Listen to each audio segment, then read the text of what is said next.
ditu gaur egun. Egoera egonkortzen ez den bitartean, osasun agintariek maskara une oro erabiltzea iradokitzen dute.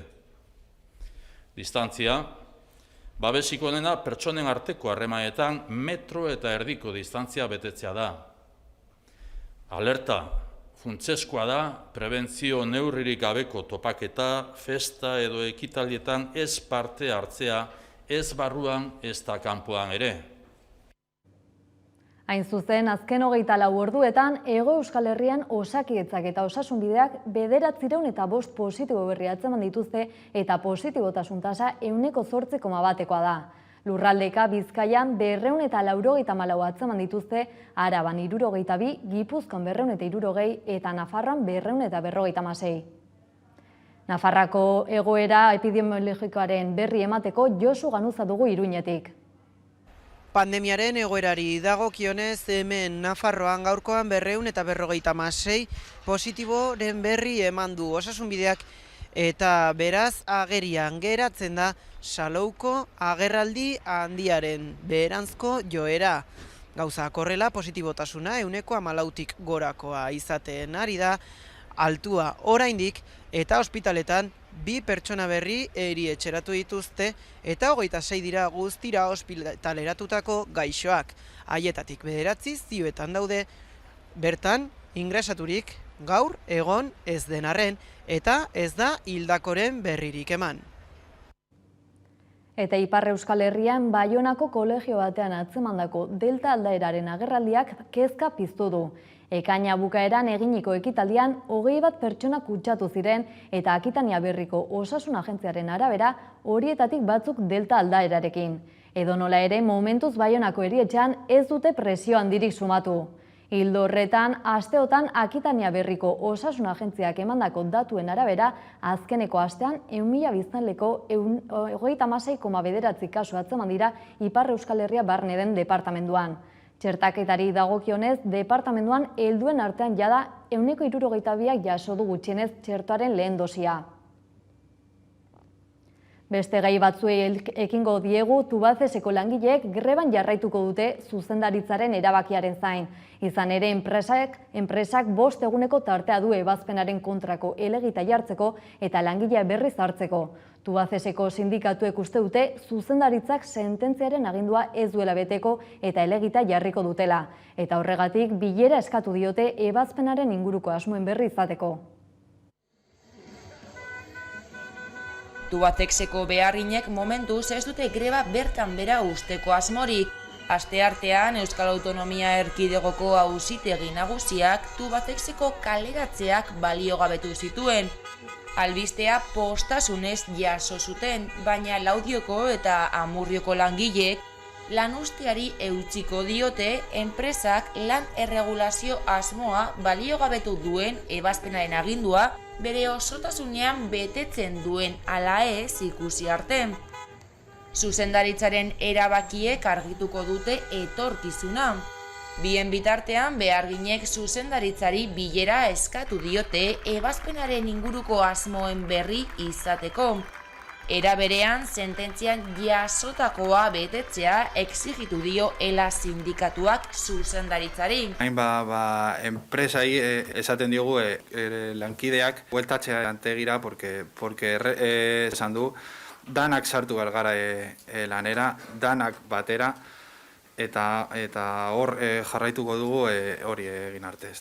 Auzitegi Nagusiaren erabakiak irmoak izan arren Tubacexeko zuzendaritzak aukera du 2 epaiei helegitea jartzeko Espainiako Auzitegi Gorenean. Epaitegitako bidea asko luzatzea ekarriko luke horrek. Jagoba Luengaz abokatuaren iritziz, urtebetez luzatuko luke prozesu osoa gutxienez. Horregatik, LAB sindikatuak zuzendaritzari eskatu dio aurkeztu nahi duen helegitea erretiratzea. Bestalde, eskualdeak Tubacexeko beharginen borrokan erakutsitako elkartasun guztia eskertzeko manifestazioa deitu du enpresa batzordeak datorren uztailaren 14. Bilbora egingo dugu salto, aste honetan bertan aurkeztu dute Bilboko Merkataritza 2025 plana. Horren berri eman digu Xabier Otxandiano ekonomiaren garapen, merkataritza eta enplegu zinegotziak. Lan hau oso garrantzitsua da, ze aldi berean kudeatu dugu larrialdiko neurriak eta estrategia eta epe luzeko estrategia berria. Eta bi gauza aldi berean garatzea oso garrantzitsua eta aldi berean zaila izan da. Plan estrategikoa lau helburu nagusi dauzka. Eta alde batetik Bilbo erakargarria eta erosoa aldi berean izatea. Bigarren helburua da azkenean merkatarek behar dute lehiakortasuna mantentzea, oso garrantzitsua hori, noski. Hirugarren helburua da sektorea bera garatu eta Bilboren nortasuna hor indartu. Eta azkenengo helburua da, kasu honetan, kogobernantza publiko-pribatua eta publiko-publikoa pixka bat hor berriztu. Eta astelenean 13-13 auziaren epaiketa hasiko da, eta hain justu Naia Zuriarrainek auzipetutako 8 lagunetako batek 2010ean atxilotu zutenean Guardia Zibilaren eskutik jasandako tortura kontatu ditu. Guardia Zibilaren eskutik jasandako torturak azaldu ditu Naia Zuriarrain, 13-13 sumarioan auzipetuak. 2010ean atxilotu zuen Guardia Zibilak Zuriarrain, euskal preso politikoen abokatuen aurkako polizia operazioan. Sarekadan beste 9 pertsona espetxeratu zituzten. 5 egunez inkomunikatuta egon zen Zuriarrain, eta Guardia Zibilaren eskutan zegoela jasandako torturak kontatu ditu. Bideoan bildutako testigaintzaren arabera gela batera eraman zuten begiak estalita zituela, eta bertan zegoela biluzteko agindu zioten. Aurka egin zuenez indarrez kendu zioten arropa gogoratu du. Bateko oihukatu zuen, arrankarzela, baina azkenean kentzea lortu zuten eta kulerotan utzi nimuten soilik. Atzean jarri zitzaidan oihuka zegoen Guardia Zibila, nire guztiz pegatuta. Berregerrialdea nire ipurdira guztiz pegatuta. Testualki esaten zidan, me pones cachondit. Komentarioak egiten zituzten nire gorputzaren inguruan. Lepoa, aurpegia, ilea, titiak, gorputza ikutzen zidaten. Ondoren torturatzen jarraitu zutela oroitu du, plastikozko poltsa bat jarri zioten buruan eta horrela egon ziren Zuriarrain lurrera erori arte, zorabioaren ondorioz. Hala ere amaitz gaiztoa ez dela orduan amaitu nabarmendu du Zuriarrainek, buruz gora jarri baitzuten eta ura bota zioten aurpegira, arnaz ezinik zegoela, eta orduan eztanda egin zuela azaldu du. Ezin izango gehiago aguantatu. Nahi zuten dena esango niela, esan nien. Torturapean egindako deklarazioetan oinarrituta 11 urteko espetxe zigorra eskatu diote 13-13 auzian. Eta UEurekin elkarlanean krisiak eta burujabetzak sindemia garaian ikastaroa antolatu du Iratzar Fundazioak. Gaurrilaren 8an hasi da ikastaroa Baionako Bernat Etxepare lizeoan eta bihar bukatuko da. Hortaz hitz egiteko Andoni Olariaga filosofoa eta Iratzar Fundazioko kidea izan da magazinean. Alde batetik nahi genuen eginda sintesi bat azken urte terdian herri bezala eta gu kolektibo bezala ere bizi izan dugunaren inguruko azterketa bat egin nahi genuen. Asko hitz egiten da zibilizazio krisi batean bizi garela, pandemia honek zuk esan duzun bezala azeleratu eta askartu dituela atzetik zetozen hainbat tendentzia sozioekonomiko, kultural eta bar, eta nolabait nahi genuena zen mahai gainean jarri krisi hori nolabait izendatu, krisi anizkoitza den hori, ez gaudela bakarrik pandemia biomediku baten aurrean, pandemia asko aldi berean gertatzen ari direla eta gainera batak besteari eragin egiten diela eta honek izugarrizko kolapso batera eraman gaitzak. Bestalde, San Ferminez 78 gogoan ekimenak German Rodriguezen omenezko hierritik pasatzera ditu herritarrak gaur goizean modu ordenatuan eta pilaketari gabe horretarako prestatu den panelean lore batzu jar ditzaten.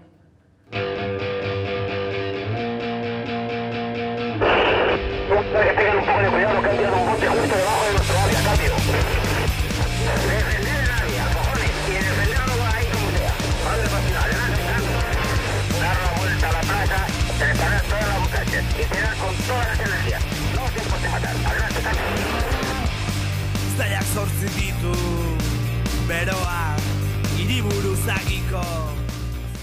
borroka egin, nolabait esateko maila guztietan, parlamentuan, Nafarroako parlamentuan esateko apirilak 14an egon ginen, Espainiako parlamentuan ere bai hainbat gestio egin ditugu eta horrela, eta gero beste elkarte memorialistekin batera, oain nola Espainia mailan eztabaidatzen ari dire edo eztabaidatuko da memoria demokratikoaren legea, hor ere bai zera sartzea gure errebindikazioak.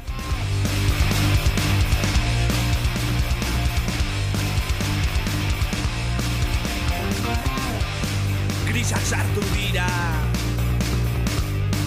zkia itzaltzen, txika gelditu egita,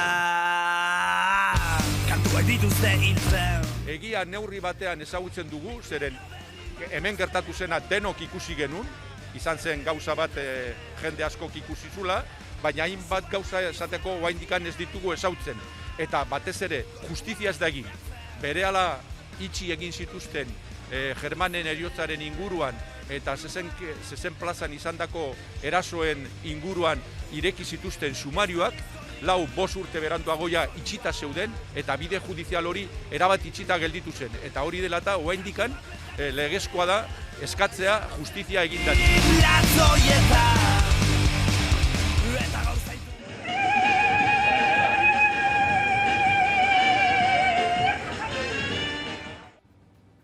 Donostian berriz, udalak beste 70 udaltzain kontratatuko ditu behin-behineko funtzionario moduan, udako beharrei aurre egiteko.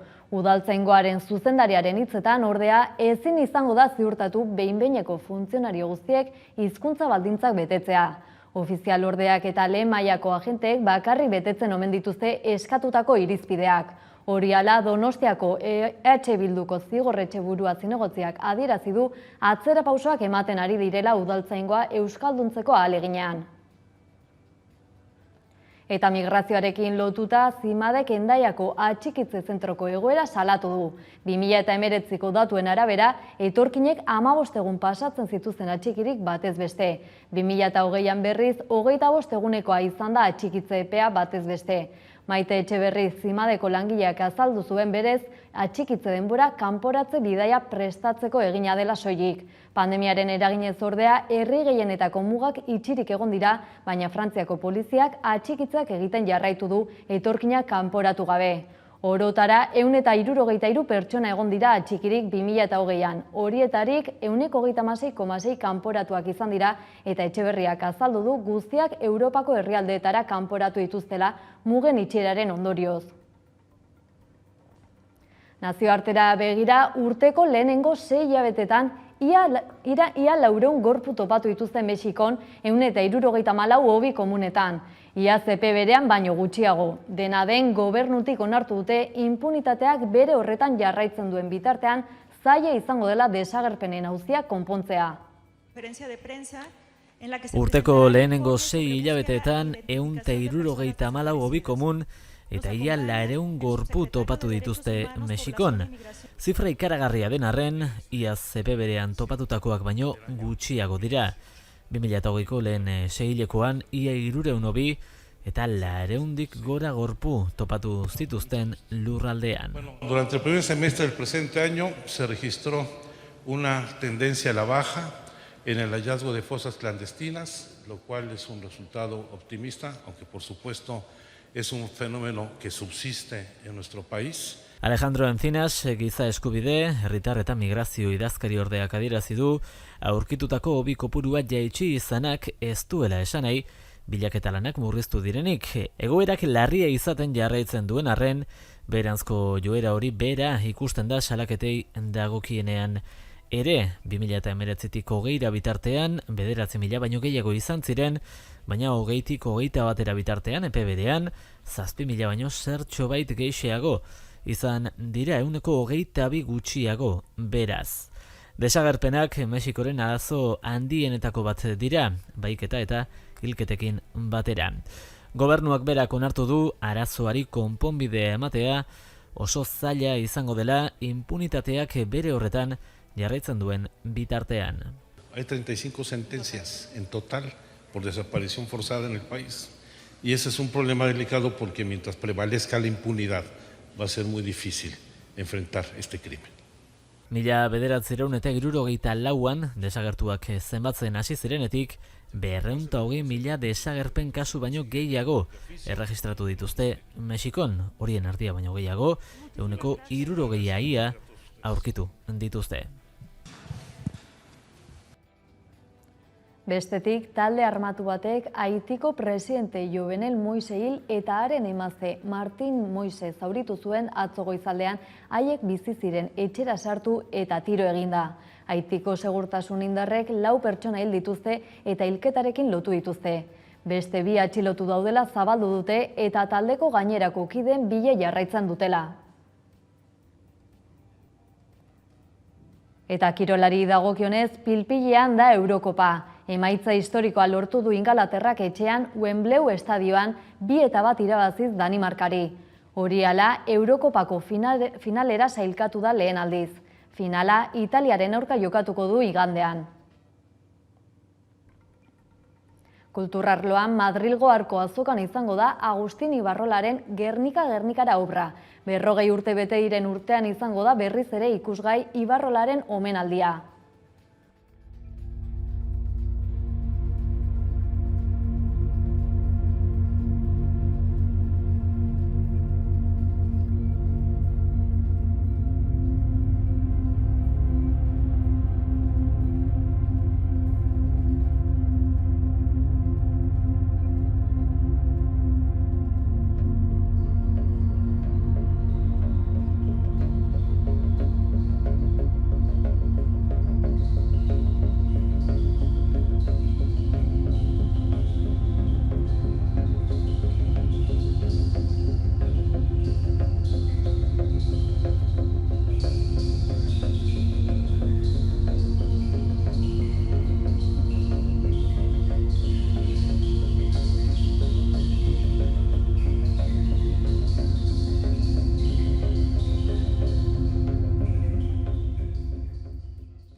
Bestalde 44 bertsolari lehiatuko dira udazkenean jokatuko den Bizkaiko bertsolari txapelketan.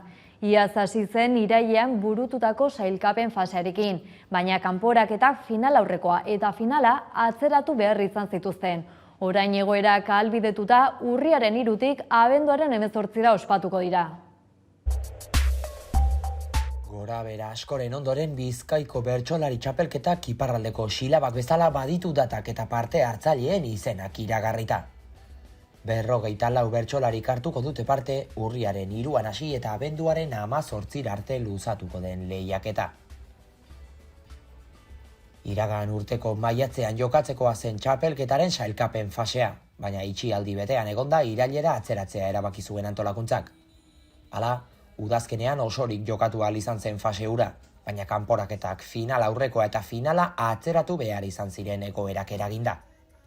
Sailkapen fase hura igarotako 27 bertsolariei 2018ko txapelketan final aurrekoetara heldutako eta urtengoan izen emandako 9 batuko zaizkie kanporaketak jokatzeko.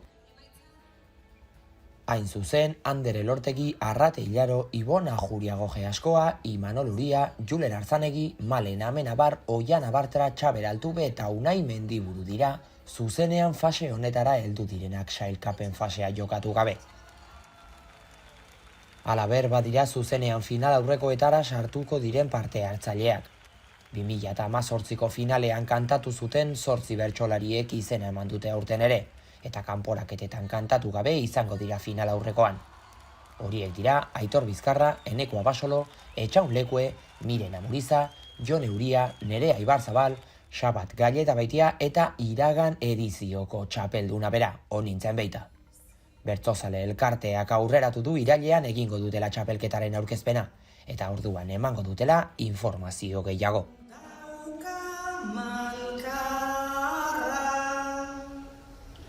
Baina bakarra daukagu eta daukagu bizi beharra. Eta asteburura begira, Azpeitian dinagu emakume sortzaileen kolektiboak abiatutako nomada gaitun azoka ibiltaria dugu. Jarraian Irati Agirrazkoenaga.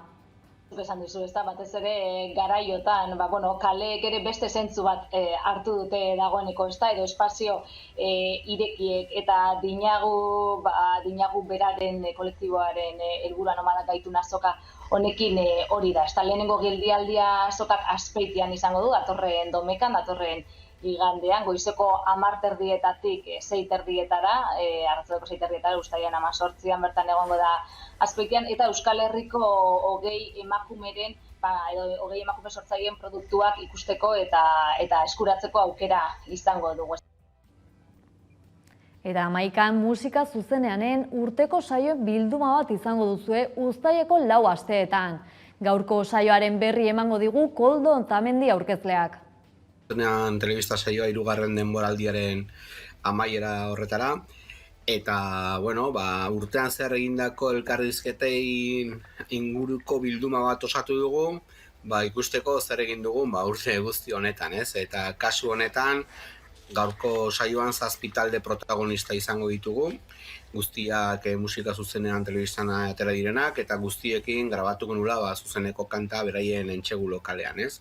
Eta bideo horretan, gaurko saioan besteak beste izango ditugu Ro taldea, Raitz, Brigade Loko, Miise, Ilotz, eta MG Banda esaterako.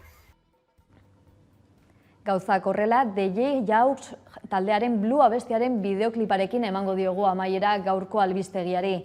Minneapolisen sortutako azken 30 urtetako talde iraunkor eta maitenetako bada.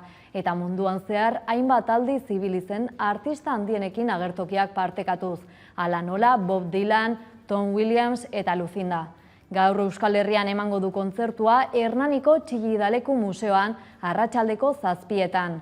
Besterik ez gure aldetik hauek izan dira eguerdiak gurean gaur utzi dituenak. Guztiak eta gehiago nahi duzuen aldiro 11.eus atarian. Ondo izan eta bihar arte.